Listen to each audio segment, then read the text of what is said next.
Hey everyone, thanks for joining me. I'm Tim Laskus, and yes, this is the Tim Laskus Show. This is episode 87. Today's featured guest is Chris Mefford, and he gives great tips for hiring the best talent.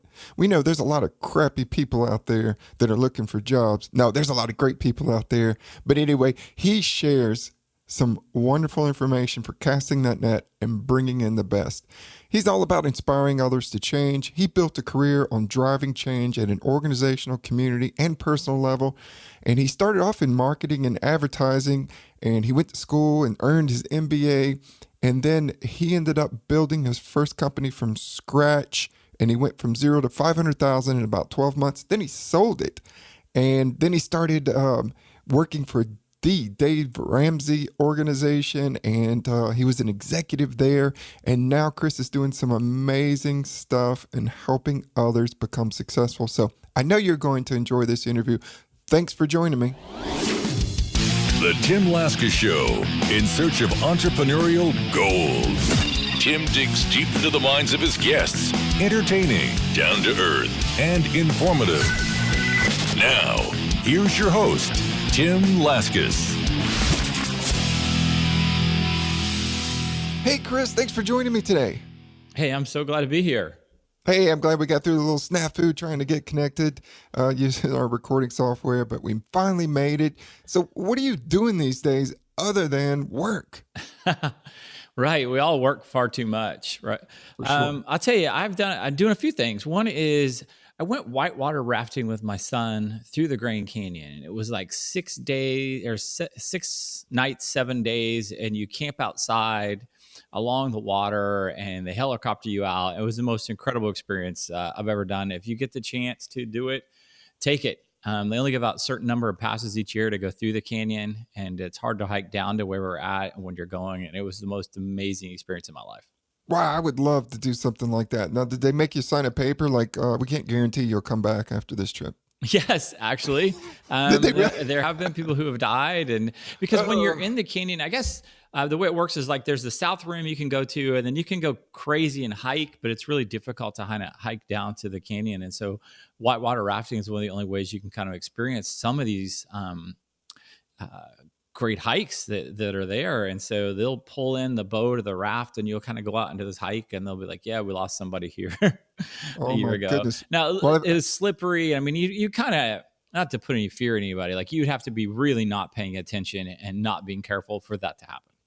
well, I've heard stories of people being down there with after like a freak rainstorm, and then it just floods, and they get caught in this massive, I don't know, water that comes rushing down and fills up the crevice or valley or wherever you're at, and get you. But yeah, I don't know. There's all kinds of stories. We'll have to have a whole nother podcast on that for sure. You know, what's fascinating about the Grand Canyon when you whitewater raft is normally they classify rapids from 1 to 5, 5 being sort of the most intense.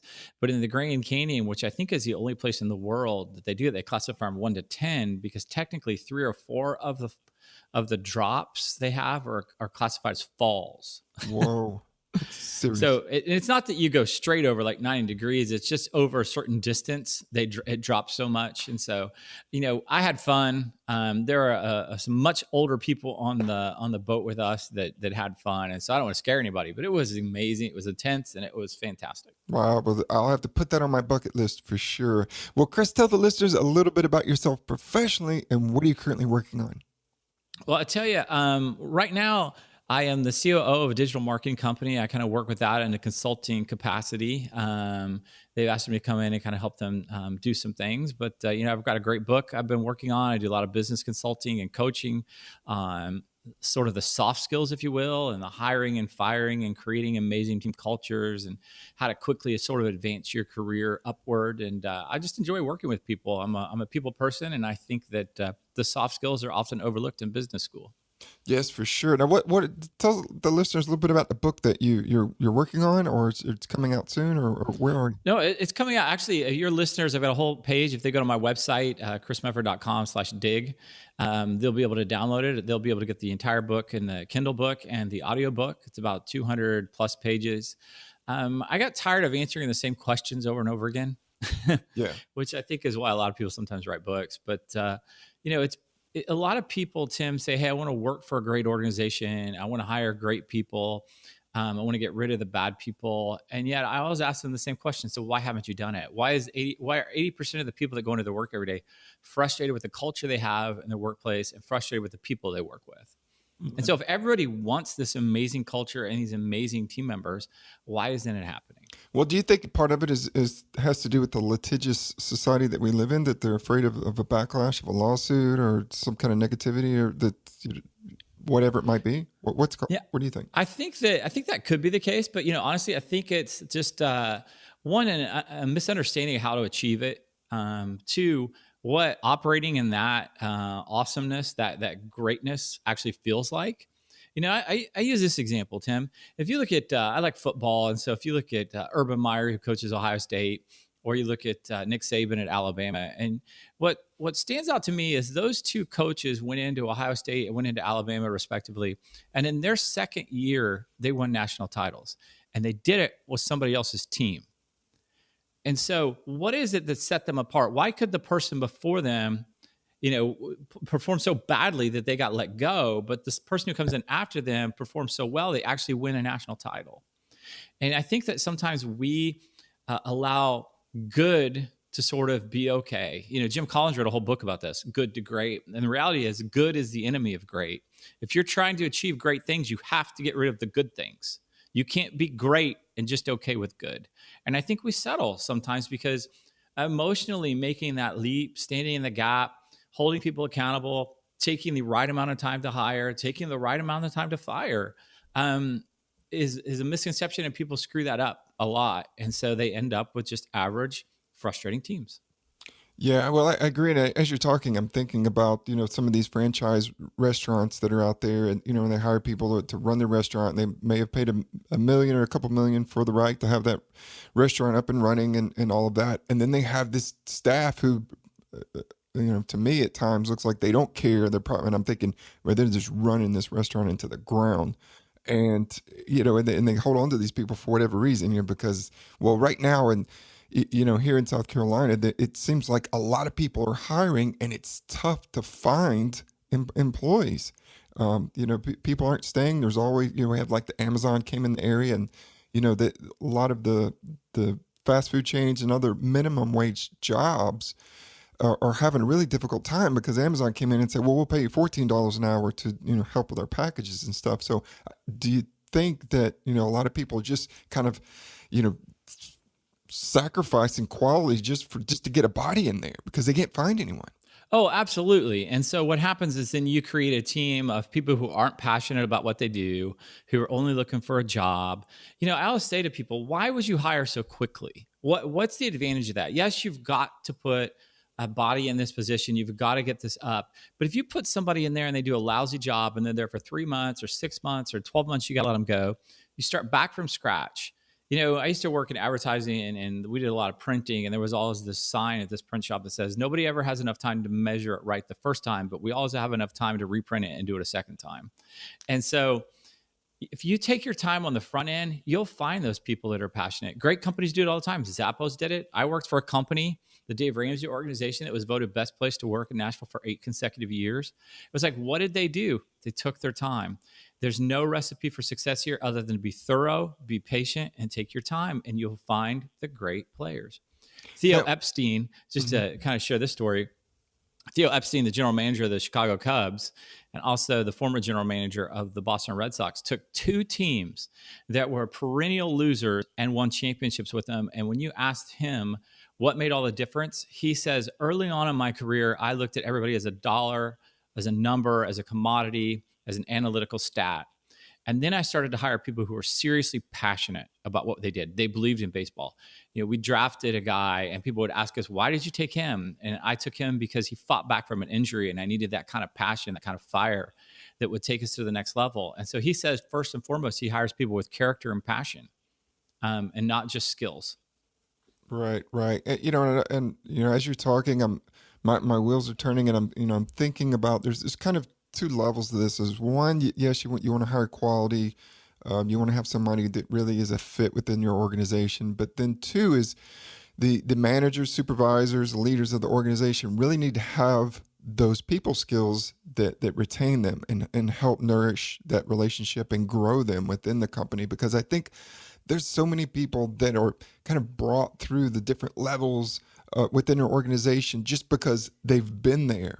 Oh, they did a good job in their department, so let's promote them. Well, many times that doesn't often translate into being a good supervisor. That means they were just good at their job.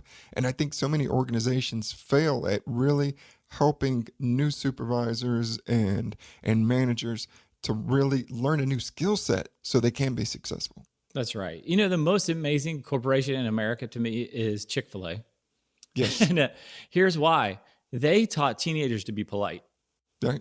And they always say, my pleasure. Yeah. I mean, if you could take a teenager and teach him to be polite and put on a belt and say my pleasure, I mean, you could probably just do about anything that you could set your mind to in the workforce. So if Chick-fil-A can do it, surely these large corporations with large HR departments and large budgets for training can pull something together. Right. And I think that kind of goes back to, exactly kind of what I had mentioned about, hire, and you mentioned it about hiring good quality employees, because just looking at the employees at Chick-fil-A and then you go into the Burger King down the street and you see a big difference in just the way that they hold themselves, the way they treat customers. And then the second thing is Chick-fil-A really puts a lot of effort into their training and they don't let up. They really continue that. It's not like they just train you once and then let you go. And they stay on top of it, because I've been in a Chick-fil-A in South Carolina, I've been in one in North Carolina and in other states, and you get the same kind of quality of service. There's not a lot of difference in the food that tastes the same, and the experience that you get in the interaction with their employees is also the same. Yeah, I've been fortunate enough to be at some of the Chick-fil-A training where they bring in all the franchise owners, and the energy and excitement they put in there, but also the expectations. I feel like a lot of times the way that people, like I said, they want to work with amazing people and do an amazing, create an amazing culture and do that kind of stuff, but the accountability they let slip. And so it's one thing to say, if you go to one of these franchise restaurants that we can all think of that sort of frustrate us. And it's almost like we've settled on who we're going to hire. We've settled on how much we can ask them to do because we're not paying them much. If we are, that's sort of how we justify it. Or you can come over here and set the bar high and hold people accountable. And I think there's a misconception that when you hold people accountable, it's going to be rough. There's going to be conflict. There's going to be frustration. They may not like you. And what I have found, Tim, in my experience over and over again, is when you hold people accountable and you ask them to rise to the occasion, rise to the challenge, step up, they actually respect you a great deal more and they appreciate you a great deal more because you provide so much clarity by that. Oftentimes where we get frustrated and we're not holding people accountable and we let this sort of good creep kind of come into an organization, meaning that, we're not going to be great, we'll just be good. It's because we have a failure to communicate clarity, what the role is, what our expectations are, and then hold people accountable to it. And that frustrates people, it frustrates organizations, it frustrates customers. So you're saying people want to be held accountable, and when they get a sense that you're not, then they kind of lose respect for you, maybe the organization, and then it just starts to unravel from that point? Yeah, that's exactly what I'm saying. Let me put it to you like this. I don't think anyone loves sort of being managed. And certainly no one likes being micromanaged. So I'm not saying that you should do that. What I'm saying is, if you put clear expectations out there and you ask your team, meaning, hey, I need you to do this for me and I need you to do it by this day. And here's how we're going to accomplish it. And, here's all the tools and resources or most of the tools and resources. And let me give you the goal, go get it done. And if you follow back up and say, where are we at in that process? And they say, we're no closer than when we had this conversation. You say, why not? Where's the fall? Where's the fall down? What's going on? And, in some cases they may say, well, this happened and it might be justifiable, but there are other cases that you're letting them know that your expectations aren't going away, that you are going to continue to check up on their process. And because of that, you're going to push them forward. Think of it as sort of your thumb on someone's back a little bit. Just, hey, we're going to keep pushing you forward. And ultimately what happens is because I had that constant pressure on me, I actually achieved the goals. I actually accomplished what we need to get accomplished. I actually succeeded in ways I never dreamed possible. And that breeds respect. That makes a lot of sense. Now, Chris, do you have any tips for kind of new entrepreneurs out there who are thinking about hiring someone to help them, their first couple of employees? When it comes to an interview, is there anything that you could share that may be helpful when you're sitting across from someone, either the questions that you may ask, or maybe even reading body language or the way they dress or talk? Is there anything that kind of stands out that you could share with the audience that may help them in better selecting someone? Yeah. Let me start off by giving a shameless plug, and only because I'll forget it on the back. But like I said, my book is free. I want you to go download it. And I also have a guide, the 20 questions you should ask every hire. And that's free as well. When you download everything, it all comes in a package together with the audiobook and the ebook. Um, Seth Godin taught me this, just give it away for free and it eventually all come back. Help enough people and you won't have to worry about anything else. And so that's sort of my strategy here. But here's the goal. When you set somebody down and you talk to them and you do an interview, you need to ask questions that provide depth and complexity, because what you're trying to garner from all these questions in an interview is how quick can they think on their feet? Are they capable of solving complex problems? How do they present themselves? If I'm not in the office, can I trust them to represent me in a way that I find acceptable?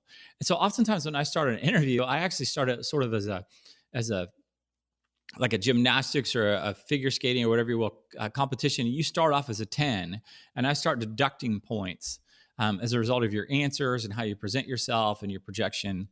And so what I mean is sometimes I'll ask a question that's as silly as, do you consider yourself lucky?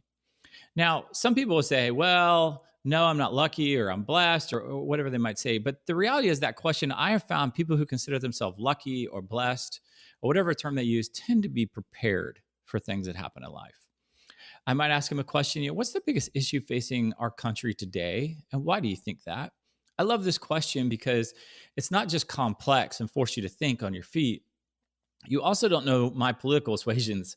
So you have to kind of negotiate that minefield a little bit and give me some great answers.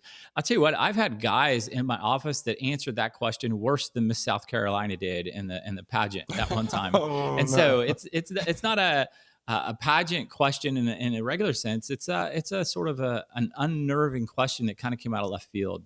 And so I love questions that go deep, that make me force the interviewee to think and sort of be complex. And so my tips are, try and figure out, what's this position going to do? Like if they're going to be in a very high stress role, can I recreate a high stress interview? That's what I'm trying to find. Is I'm going to try and create this crazy environment where I may not even let you finish every answer before I'm on to the next question. And I'm just forcing you to think quickly. How do you react in that pressure? And then the second tip I might give you is take your time. Never hire someone after one interview. The first interview is so bad. I don't even talk about the job in the first interview. I just tell me what shows you're watching on Netflix. Tell me what your hobbies are. Can you communicate clearly? First and foremost. And then second and third and fourth interviews, I'm trying to get a sense of who you really are. You're sort of getting more relaxed in my environment. We may go for a walk. We may go down to the coffee shop. We may sit in my office. We may go to a conference room. But I'm always just trying to go a little bit deeper each time and find out who they really are. Like I'm trying to find franchise players. I don't want C players or B players or A players. I want the guy that's going to take me to the next level. And probably my third point then, Tim, is hire people so much smarter than you, so much better than you, and that have strengths that are different from you. And I know that's probably a statement that many people have heard over time. Hire people smarter than you and better than you. But let me tell you something. My experience has been that people don't do that. They feel threatened, they feel afraid, and they feel nervous that someday that person may take their job, or they may outshine them, or whatever it might be. And it's sort of a paradox of leadership, if you will. If I give all the credit to everybody else, including all these champions I bring in, the reality is I look great.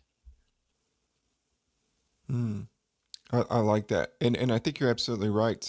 Whether it's conscious or unconscious, people may have that kind of defensive nature of hiring someone who's different or maybe more educated, have more experience, or whatever it might be, and later what will happen with that.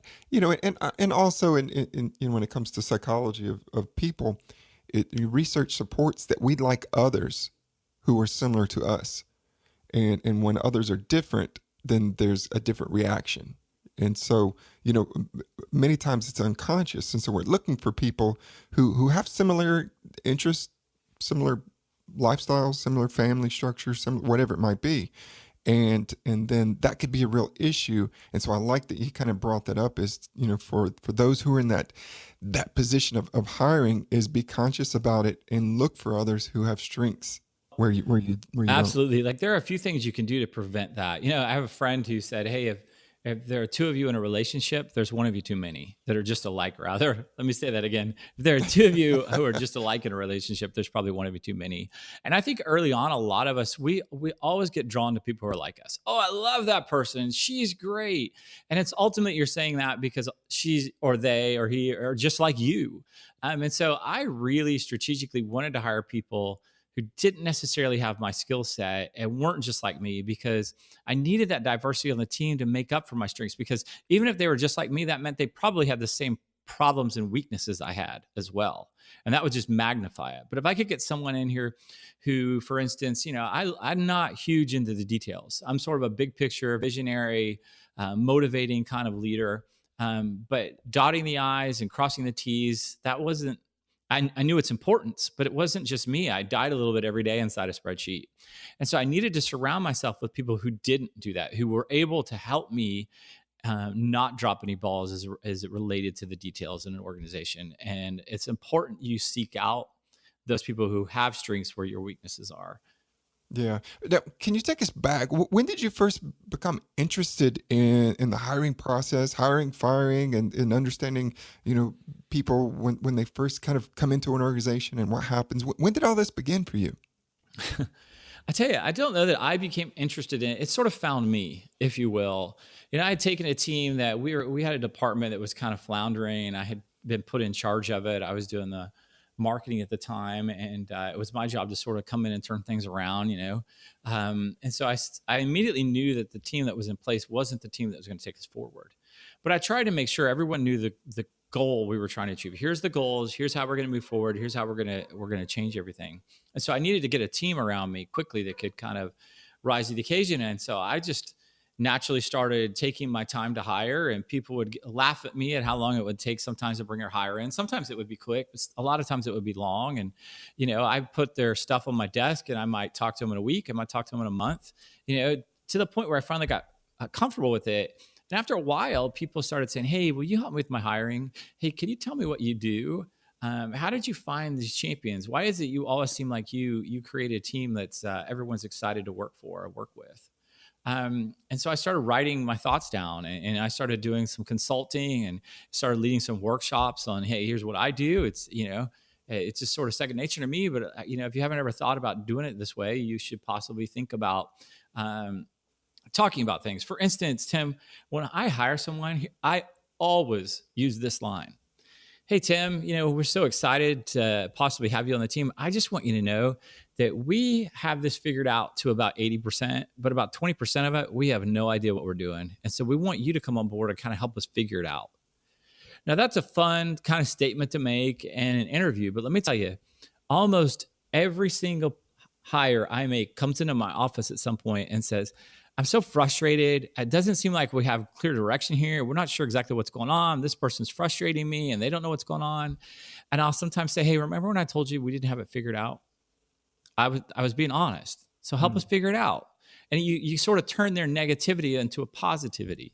And it's just little tidbits like that I think that, people really started to resonate with. And, probably my best professional experience or success was when I took over this team, and other departments in the company were hiring people to do the work my team was supposed to do because they hated working with this team so much. And after about 9 years there, I left. I was a little burned out. We were building a building though, and we were expanding, and we met with the architect just before I left, and she said, "Oh, you're that famous department guy." And I said, "What do you mean famous?" She said, "Well, so far we've asked all the other departments in the company what their requirements are for the new building, and they all said they wanted to be next to your team." And I remember I almost wanted to break down and cry, because we'd come so far. We'd come from being in a position where everyone hated us and they were hiring people they wouldn't have to work with us for, to a point where they all wanted to be near us and work alongside us. And that was definitely the proudest accomplishment in my professional career. So it sounds like it validated what you were doing. Now, Chris, let's kind of move into the dig round. I'm going to ask you, two quick questions and just kind of reply what comes to mind. And who do you look up to as a business leader? I got a couple of people I look up to. One is kind of outside the box. Her name is Cordia Harrington. She's often referred to as the Tennessee Bun Lady. Let me tell you, I love her. She's local here. She was George W. Bush's one of the top 50 female entrepreneurs of the year, 2015 or so. And what excited me about her is she's got a great story. She was one of the very first franchise owners for McDonald's. And Cordia came in and it was sort of the 80s, and McDonald's was getting some slack because they didn't have any female entrepreneurs or female franchise owners. And so Cordia had been asking and asking and asking. So finally they gave her a franchise and they stuck her in the middle of nowhere. She said, in 500 years, I wouldn't make my money back on this franchise. We had no traffic. It was in the middle of nowhere. And they had sort of checked a box off that said, okay, we've got our female franchise owner. We're good to go. Well, she looked around town and she said, you know what? That's not good enough. And she noticed across town, there was a bus station. And so she said, I'm moving my franchise next to that bus station. And she bought the lot and she rebuilt the franchise right next to the lot. And almost overnight, they had 400 buses that would come in and out all summer long at that bus station. And she rose up to be one of the top McDonald's franchises with revenue and over almost a year. And so McDonald's started to look around and say, whoa, what's going on here? So they put her on their board and they sent her around to try and figure out how to get buns made consistently throughout the world. And she learned more about yeast in Bosnia and how it ships in China and all these things to bring it in. And she said, I think I can do this on my own. We can't find a consistent operator that can do this, a bakery that will do this consistently for us across the United States. And so she said, I'll do it. And so she left all the success she was having and started her own bun company. And today it's a $500 million company. They make bakery goods for fast food restaurants all across the board. And I just look at her and I say, there's someone who didn't just work with the hand they were dealt. They turned that hand around. They went and said, that's not good enough. I don't want to be just a female entrepreneur and franchise owner and be the first. And that will be all that anybody ever writes about me. I want to be the best. Wow. I love that story. Her name is Cordia Harrington. Okay. Excellent. Wow. Keep that in mind. Now, Chris, if you had to choose one, book smarts or street smarts, which do you go for? That's a good question. Because there's a lot of theory out there on hiring, but then there's the practical side. So I'll tell you, I'm just going to run this through my filter, Tim. And I don't know that in my life, that these can be mutually exclusive. I mean, I love coaching and consulting and working sort of in the trenches, if you will. But I also love learning. And one of the questions I ask people when I hire them is, hey, what are you doing for personal development? And what are you reading? I love to read. Tell me about what you're reading. Tell me the books that had the biggest impact on your life. Have you been to a conference? Did you hear somebody speak? Did you organize a 5K? Something like that's exciting. But so I need that personal development, but also street smarts take you a long ways. It's sort of the difference between, I was in grad school. We had professors that were professors at the university and all they did was teach. And then oftentimes, about 50% of the time, rather, we'd have professors who sort of had day jobs in the corporate world, and they would come in and teach us. And I was always drawn to those professors. They had the best stories. They had the most insight. They seemed to understand that the concepts and theories we were learning sometimes worked, but you had to tweak them. And here's how they really all work together. They're important, but the way they're constructed in the book doesn't necessarily bear itself out in the real world. And so I kind of think that if you're out there as a leader and you're working day to day, you're getting those street smarts. But unless you're continuing to grow, as John Maxwell says, that law, the leadership lid, you won't outgrow your leader. And so you're never going to outgrow yourself. The more you can read, the more you can bring conversation in a successful way to your leadership through what you're experiencing, what you're reading, what you're doing is only going to elevate your career and amplify it in ways you never dreamed possible.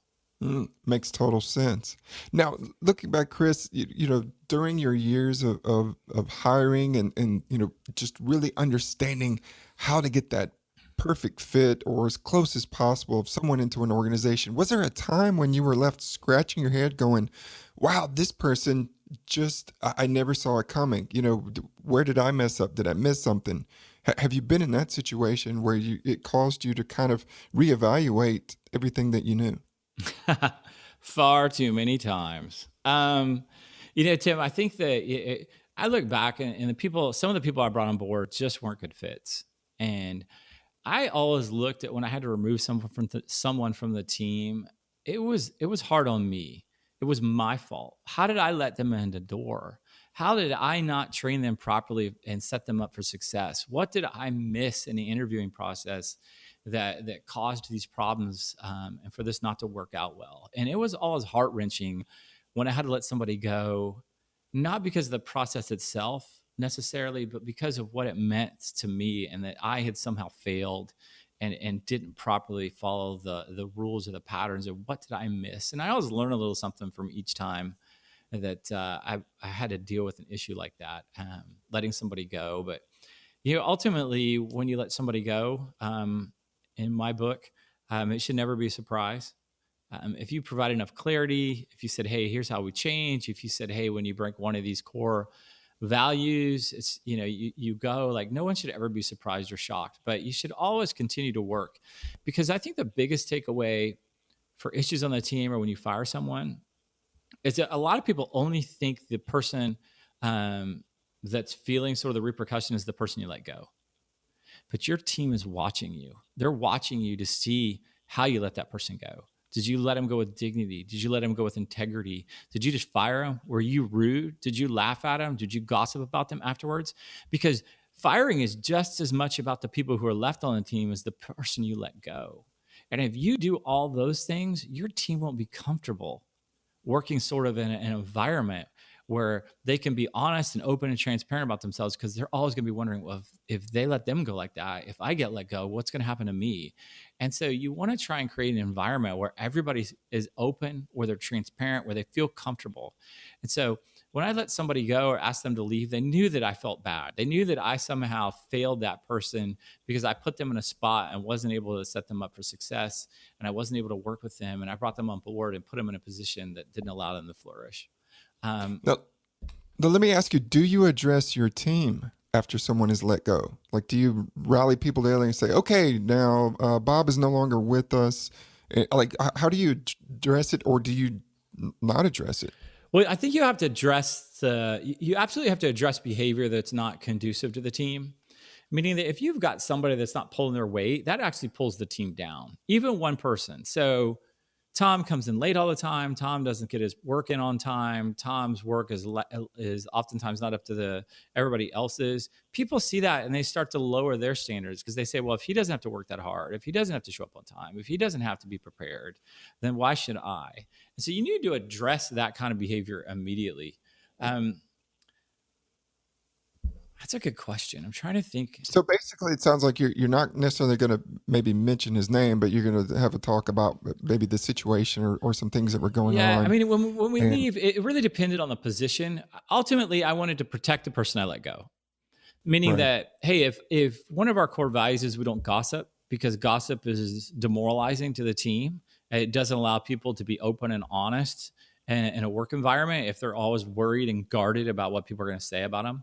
And so the way we sort of defined gossip, for instance, was if you were talking to somebody about something that they couldn't personally solve, that was gossip. If you were talking to a leader about a problem, that wasn't gossip, because that leader could ultimately solve your problem. But if you and somebody else are just having a bitch session, then that's not healthy. And so I wanted to make sure that didn't happen when we let somebody go. Oh, goodness, let's just talk and figure out why they got let go or what was going on. A lot of times your team will know, but there are certain circumstances where they don't really know everything that's going on. And I don't think it's necessary to bring them all into the loop, because ultimately, as a leader, if you're doing everything you should be, providing clarity, providing an open, honest environment, giving them opportunities to be successful, guiding them, encouraging them, they're going to trust you. And I feel like if you're in a position where you're not trusted as a leader, that a lot of times that will happen and they'll start to worry about how it's going. And those leaders will ultimately overshare some stuff. And again, once you overshare, people on the team are going to know that that's probably what you're going to do to them when you let them go, if the day ever comes. And that's not going to put them in a place where they feel fully secure. And so just to kind of sum up your stuff real quick, I never felt obligated to tell people I let somebody go. It wasn't their business, and I wanted to protect the person I let go just as much as I wanted to protect the team from everything that was happening. That makes total sense. And have you had an employee who came to you maybe that's worked with you for a while, or someone that you were directly responsible for bringing into organization, that came to you and said, I just wanted to thank you. You gave me a chance. You turned my life around. You gave me an opportunity to provide for my family. Like, have you had that moment with someone, or maybe many employees? Oh, sure. I've had that many times. And probably not necessarily the way they say that, but they say things like, I never dreamed I could accomplish so much, or I never thought I could enjoy work as much as I do. I never thought I'd lay in bed on Sunday and be excited to come in on Monday. And if your listeners out there, I just want to encourage them and say that is possible. I've been in organization after organization where that happened. And if you're a leader out there, you need to create that type of environment. You need to make work fun. We had a core value on my team, and it was, we have fun. Now that seems silly. I think for a lot of people, of course you want to have fun. But if you don't make it a core value, it's easy to get eaten up day in and day out with the stuff that has to happen. And so you can kind of lose sight of the fact, hey, we work really hard. In fact, we work too hard not to have fun here at this job. So occasionally we need to stop and celebrate things as a team. We need to go run out a movie theater, go play laser tag, go whitewater rafting, whatever it might be, to build unity on the team. And say, hey, we have fun. Stop and laugh. Enjoy things. Don't get overly stressed. If you're in a position where it's just 24/7 stress, that's not going to be healthy for your team. And so ultimately, you're not doing yourself any favor by creating an environment that is that works that hard without a level of humility and fun to it.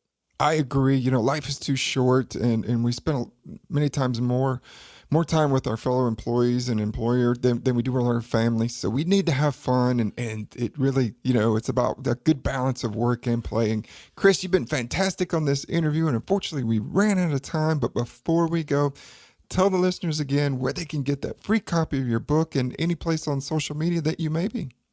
Yeah, you can follow me on social media anywhere at Chris Mefford on Instagram or Twitter or on Facebook. And you can go to chrismefford.com/dig for this podcast. You can download the Hiring and Firing and Creating an Amazing Team Culture, the ebook and the audiobook, and the 2 special guides on hiring and questions and how to create core values right there. I just, if I have to do a takeaway here, Tim, it's sometimes this whole process is difficult. And you just need to start. And so just start. I hated having big team meetings. I wasn't good in big formal team meetings. And I was much better relational, meeting 1-on-1, 2-on-3 kind of thing. And I just started. They said, hey, early on, I had a boss come back to me and said, you just need to start. And after I did it for a month, after I did it for 2 months, it became second nature. And so a lot of this stuff, this relational stuff, this soft skill stuff, this encouragement stuff, just start. You're going to be lousy at it at first, but you'll get there.